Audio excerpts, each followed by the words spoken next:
Welcome to Business Innovators Radio, featuring industry influencers and trendsetters sharing proven strategies to help you build a better life right now. Hello, this is your host, JC Soto with Online Media 360. Today, my guest is a career transition and performance coach, Rolf. And he's going to talk about some of the tips and the ways to make it a successful transition for a lot of especially C-level executives and employees that want to either move on to a new career or they're probably forced out of their current career.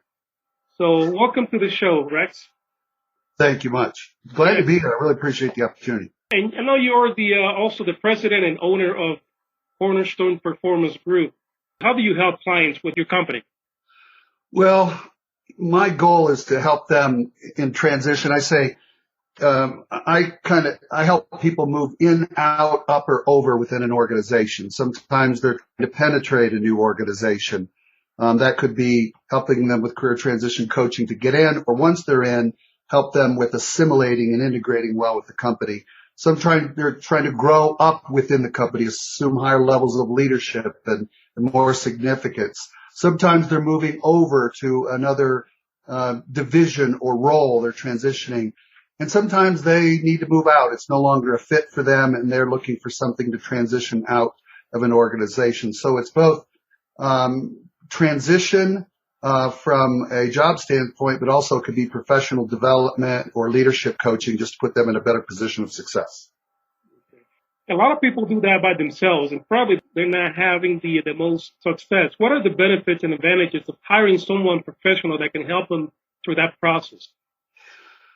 Well, hopefully it's get them there better, faster, and more cost effective than they're going to get there on their own. Many people don't know what they don't know.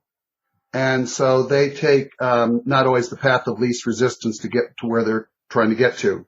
And most of us, we all want to be economical with our time and our resources, et cetera. And maybe we've had it easy in the past where, jobs have come to us, and we're always getting that phone call from a former manager, come and work with me. So they get lulled into this false sense of security that it's going to be easy. And I've seen this, throughout my career, but especially most recently, where things are different or forced on you, or you reach that. You see it a lot in mid-career, where sometimes people, maybe they feel their best days are left behind and they're not the first one chosen anymore. And so they're a little stuck, and they try to, figure it out, go out and do their own research, and their brand isn't established or proper, which I know, JC, you help people a lot with. Their messaging isn't clear. Their materials are not well branded. They don't utilize or fully have an enhanced LinkedIn profile. They're just not prepared, and they don't even know it. And for every, month that they're not where they need to be, that costs them real money, right? So if you're aspiring to earn a certain wage, or you're out of a job, for every month you're not there, that's your net cost, as well as the emotional cost, et cetera. So again, I just try to help them find the path of least resistance, better, faster, and cheaper than they'll get there on their own. You said that a lot of times they're not ready. They don't know they're not ready enough, right? Mm-hmm. So probably they also have a lot of misinformation out there that they're following, and they're probably doing things, they're probably harming themselves more instead of hiring someone that can guide them. What kind of misinformation do you find out that the internet is providing to these candidates? Well, everybody's got a solution to something, and so there's a lot of confusion in the market. And I think people get bombarded and they don't know, even if they think they need help, it's confusing, what is the best kind of help that I should get, and is it cost effective? I think there's so much things that does not allow things to happen at a relational level. I know you and myself and et cetera, you've got to connect at the relational level first and make sure that collaboration is established, that mutual trust is established, et cetera. Because a lot of people are working out of fear, either avoiding to do something out of fear or doing something out of fear. And it's not always the best path. And so people like us, we try to facilitate them in the right direction and sometimes help them discover for themselves. Because I think so many people are telling individual what to do and how to do it, that learning never takes place because it's not facilitated properly to help them get there, so they discover along the way. And so that's part of my job is make sure whatever they learn is the process that they can repurpose. Many clients that I work with, perhaps you, they're maybe mid-career, and they're going to go through several changes or transitions before they retire.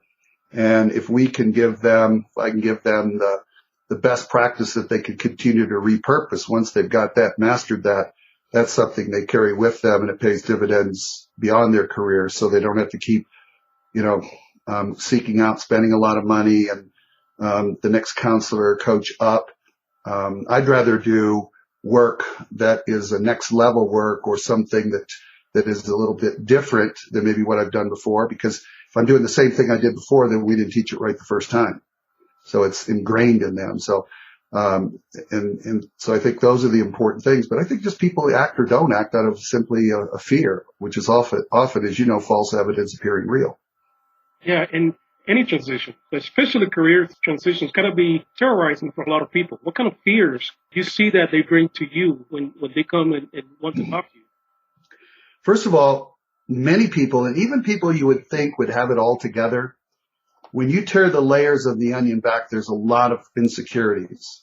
Sometimes they're professional insecurities, personal insecurities, and they don't want those really all that transparent. And so those insecurities can kind of inhibit progress. So one of the things to do is kind of break those insecurities down and help them with career direction. Many people just simply do not know what they want to do next. They need validation. People go through different phases. I always tell people, I'll get a client and they say, Rex, I don't know what I want to do for the rest of my life. And I always stop and say, please don't ask yourself that question, that you're being way too hard on yourself. Rarely do we come out of college with one view and find ourselves 25 years later sitting in the place we thought we were going to be. So you have to break your career down almost like life into phases. You made the best decisions you could at the time that put you where you are. That doesn't mean that you don't know what you want to do with the rest of your life from a standpoint, I've just always gotten it wrong. Well, that's not true.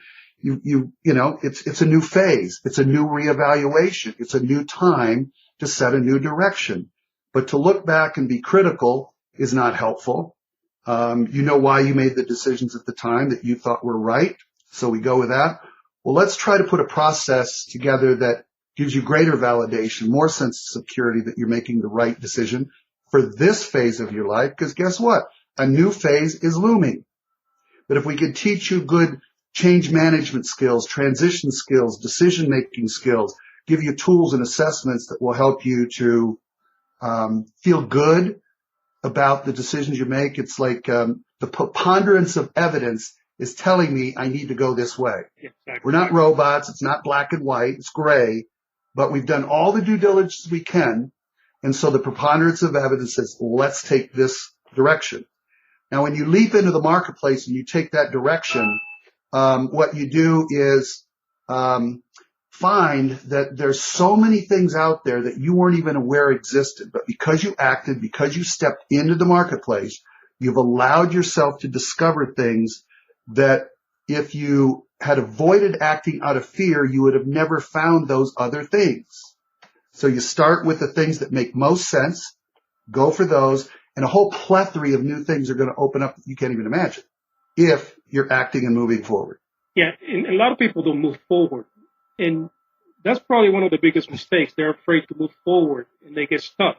And what are the pitfalls you find that they have to challenge themselves to go through before they can make it through the other side, if you will? Well, they're afraid of making the wrong decision. People that are highly analytical and do a lot of paralysis through analysis, it's really tough on those. People that are a little bit more subjective and take a few more risks, they'll take in enough evidence to say, okay, I'm ready to go. But people, so I see this in different personality or work styles, depending on what they are and how they kind of move forward. So it's just, I need to be certain. I can't be wrong. I use a term, and I don't believe failing is until you quit. When you quit, you fail. But sometimes when it appears we're failing, as long as we're failing forward is okay. Because now we're pointed in some direction. We're just going to we'll get back up, and eventually you're going to land in something, quite satisfying.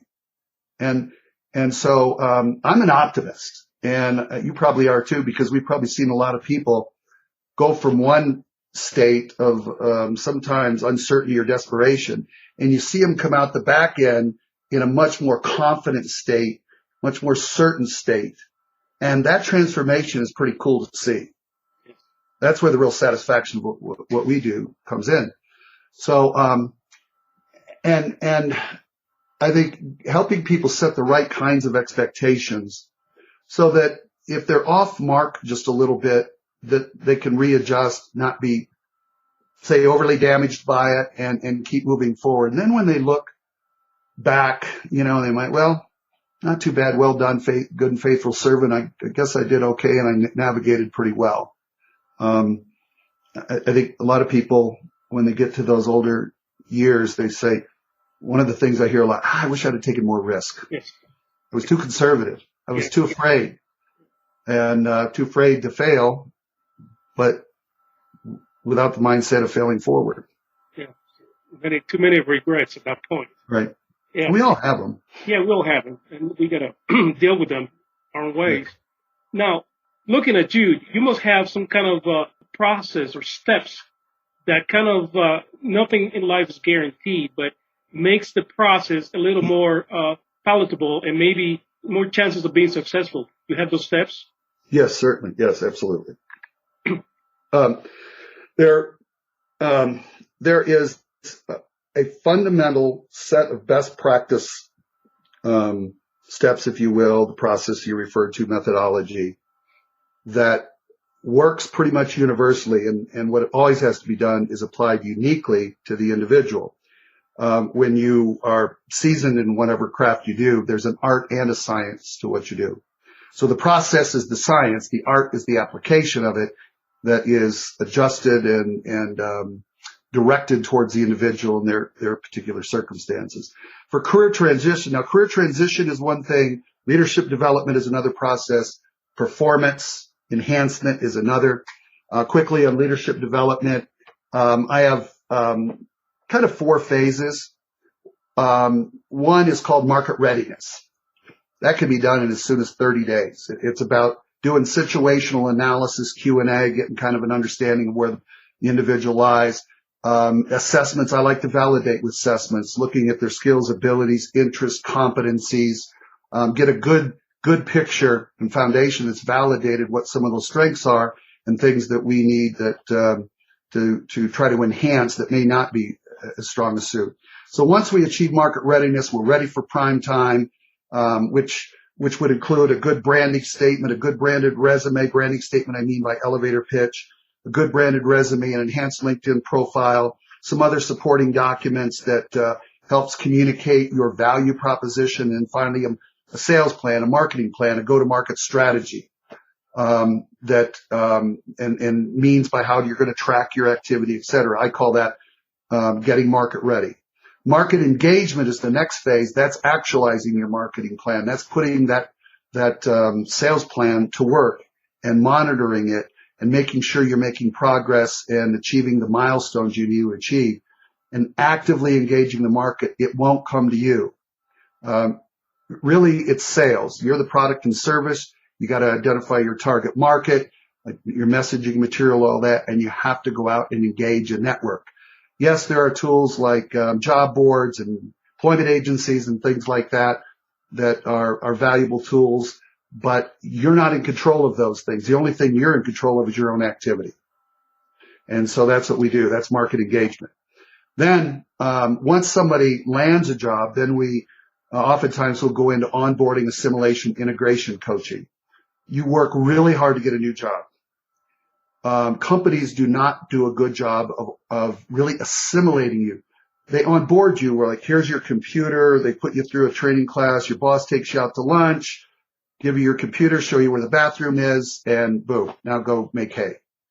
But until you are relationally and culturally and systematically assimilated into that company, you're going to be going through kind of tepid, not knowing where and how to step because you don't have the answers to those things. What are the guardrails of the culture? What is my boss's management style? How far can I go? How not? And you kind of feel your way out for 3 to 6 months and run into barriers, maybe conflict barriers because you didn't know each other. You broke certain cultural norms that you didn't know were institutional to the organization. Get yourself most people fall out of a job not because they're not technically qualified. It's because something cultural or relational from an individual or team standpoint has not going well.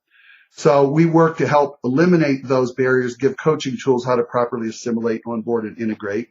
And then finally, professional development is the next phase. To perform in the new role, you may need to develop some new competencies or behavior traits. So that might require leadership coaching around certain again, competencies, which are behavior traits or acumen that the company is going to require for the new job. You may have known this, JC and mine. Anytime I went into a new job or got promoted, sometimes 25 to 30% of that job I'd never done before or not like that. So I had to figure it out. So many times I'd have to bring new behaviors to the game that I've never used before or honed. Well, how do you do that?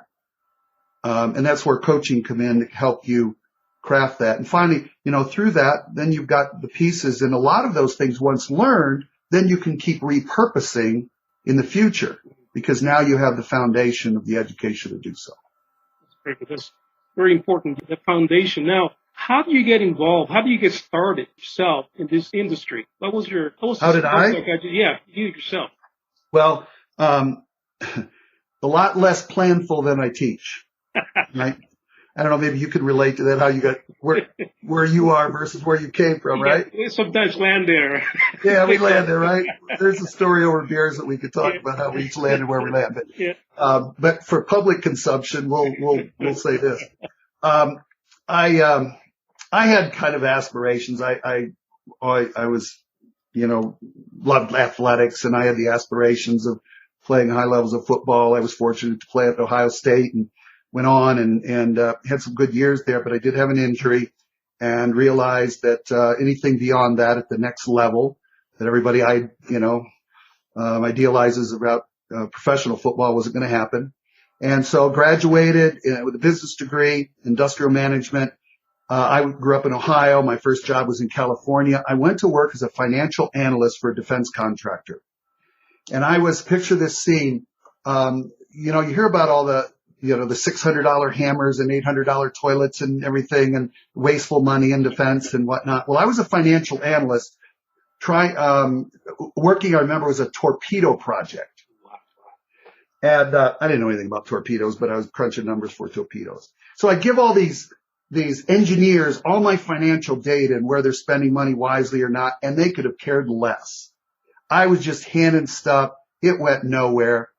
I was in this massive room. I don't know how many, it seemed like acres, but say call it an acre. I don't know. But all it was cubicles. And you'd see these heads pop up like mole rats, like whack-a-mole. And you'd look up and there's a head pop up over here and a head pop up over there. And I go, what am I doing? This doesn't mean anything to anybody.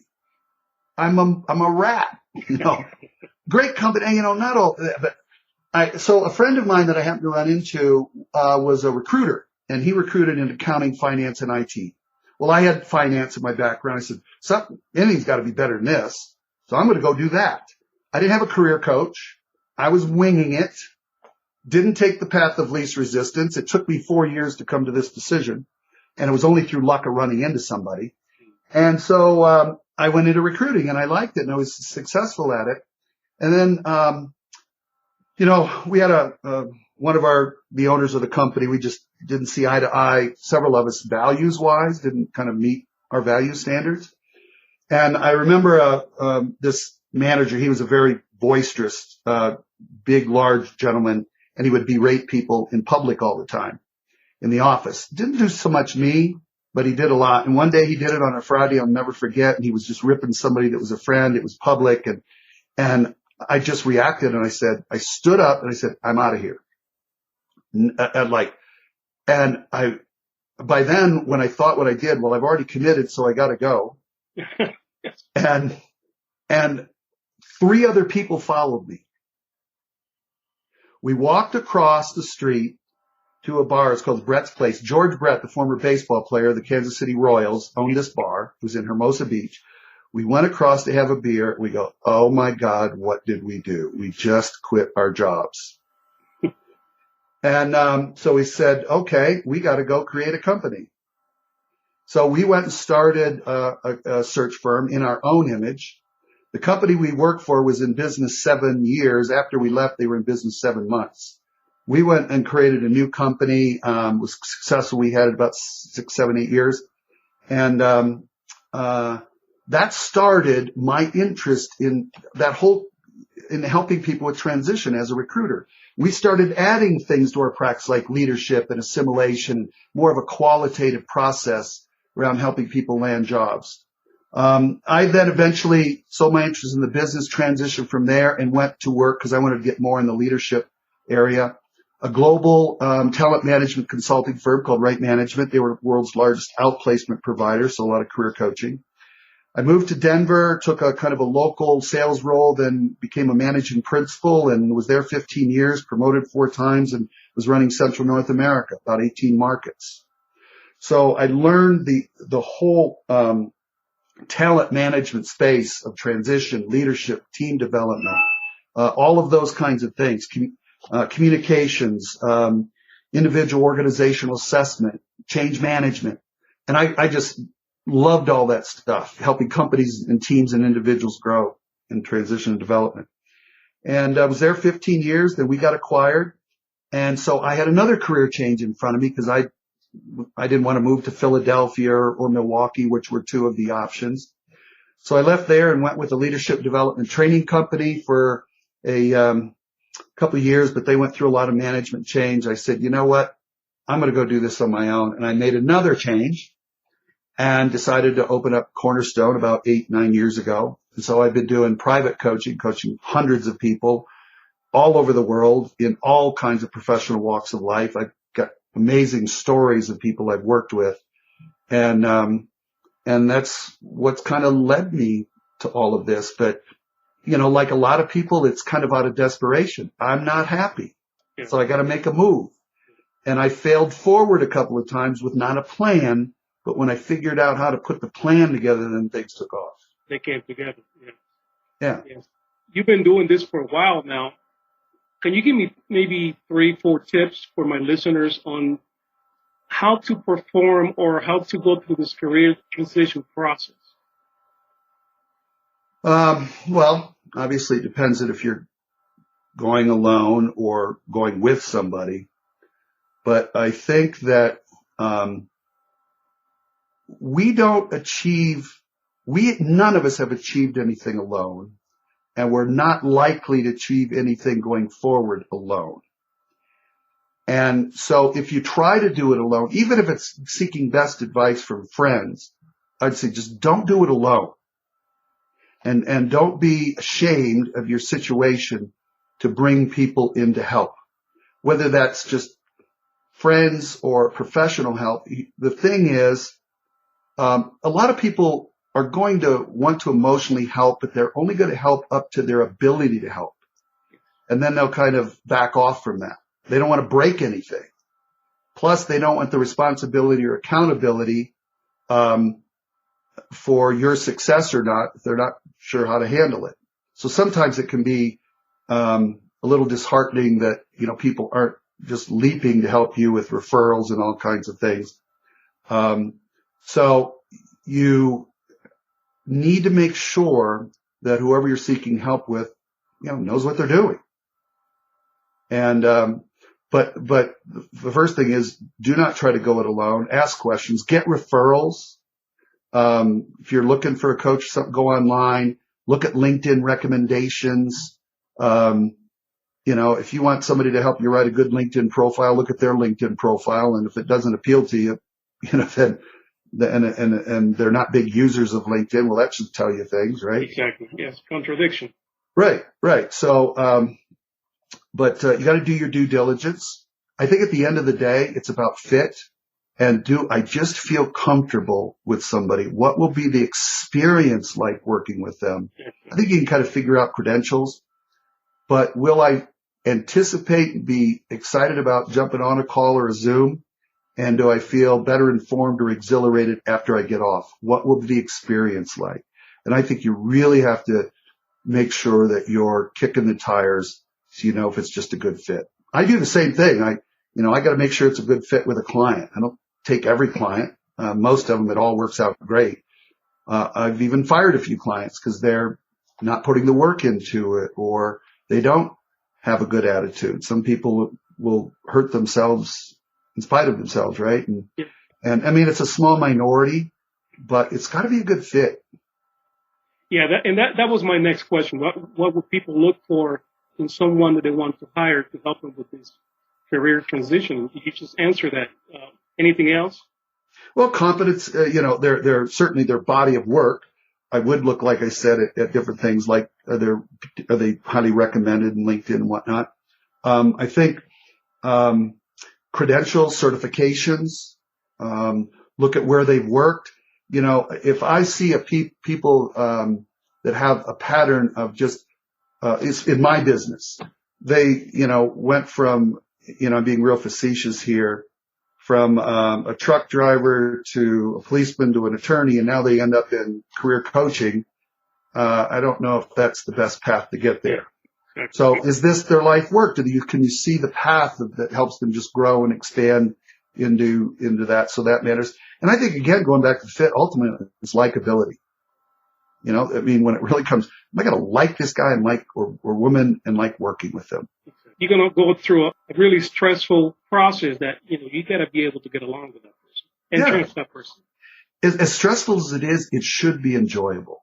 And it's got to be all appropriate, but I think humor is appropriate at times.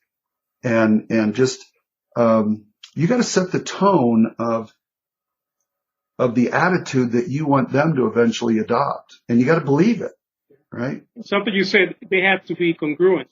If they have you doing work on LinkedIn, like you said, you got to be able to check out their profile and be something that is professional also.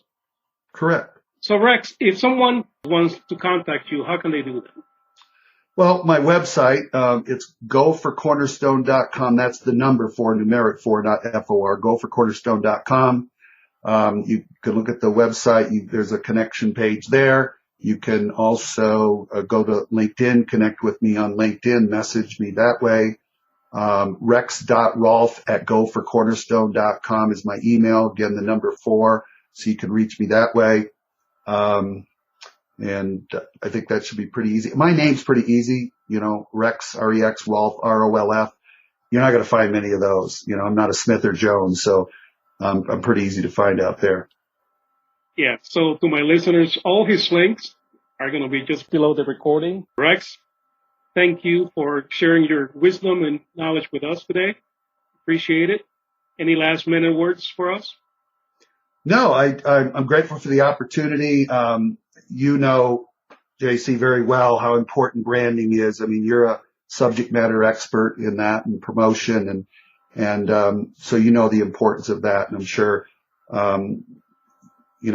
people of our clientele kind of tend to blend and overlap. So you can probably relate to a lot of the clients that I work, and I could relate to a lot of yours because part of what you're helping people in organizations do, I'm doing too. I take it so far, and then of the art and science of it, and then the art and science of really developing that brand to take things to a whole nother level is your expertise. So I know you can relate to that, and I would throw a pitch back to you if any of my clients see this and need a good person to want to create a good personal brand and whatnot and promote yourself and your business, that you're the go-to guy for that. One last thing before we leave. Mm-hmm. You never mentioned that you're a football coach.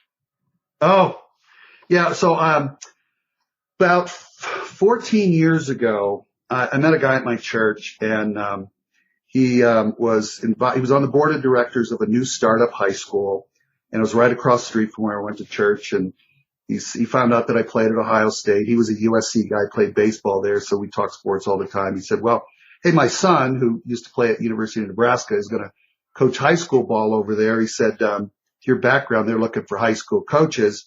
Maybe you'd like to do it. And I kind of said, it might be fun, and kind of wrote it off. Well, on a Monday, I got a call from the new head coach that moved out here from California. The stadium wasn't built. Hardly even the school had just completed. And I met him on a Thursday at Los Perrillos restaurant. And I was on the field on Monday, and I haven't left for 14 years. Wow. I coach at Valor, and it's been a great experience, and 8 state championships in about 13 years of playing ball. And a lot of great kids and D1 athletes, and it's just been a great experience. So what started as scratching the itch to stay in sports took on a whole nother level of a way to give back to our greatest asset. Most important asset is youth, and using a vehicle, which I enjoy, football and sport, provide that. And it's, provided so many more returns and dividends than perhaps I've given out. But I love it when kids, get several calls around Christmas or Easter when kids come home. Hey, coach, let's go to grab some lunch or dinner or whatever. And alumni. And these are lifelong relationships. And if you've been in sport or military or anything where you've had to go through a lot of trial and tribulations, iron sharpens iron, you just can't beat it. And been great. So I've had both at Ohio State with some championships and Valor championships. I feel pretty blessed to be part of those things. Yeah, congratulations. You guys have a winning program over there. I know every year they're in the news for all the good reasons. So congratulations, Rex. Yeah, we're one of those, maybe like sometimes local Alabama. Sometimes people like to put the hurt on you a little bit. Not everybody loves us, but I'd rather be at top not being loved than the bottom being forgotten. Yeah, well, everybody aims for the one on the top of the hill, so that's the bottom. Yeah. That's the bottom line. So. But we got to stay humble. We just lost the state championship this year, so we've won 8. We've been there 11 times, and so been to the state championship 11 times, won 8. But it always hurts when you lose. But you just got to feel blessed when you get there, because a lot of times kids can go a whole career, school can go 20 years and not even get there. So we stay humble about that and just keep working hard. Appreciate it. Well, thanks, Rex. Thank you for spending your time with us today. And to my listeners, all his links are going to be just below the recording. Awesome. Rex, have a good afternoon. Great rest of your day. But do me a favor, will you? Because I'm going to get this out to my audience. Give them your website, if you would, and how they can reach you, JC, as I put this out of mine. Yeah, my website is onlinemedia360.com, and my email, jc@onlinemedia360.com. And I'm also on LinkedIn and Facebook. I'm JC Soto. Pretty easy to find. So, just contact me either way. Good. All right. Thanks, brother. I appreciate the opportunity. Thank you, sir. I'll talk to you soon. All right. Hi, everybody. This is JC with Online Media 360. Thanks for listening to Business Innovators Radio. To hear all episodes featuring leading industry influencers and trendsetters, visit us online at businessinnovatorsradio.com today.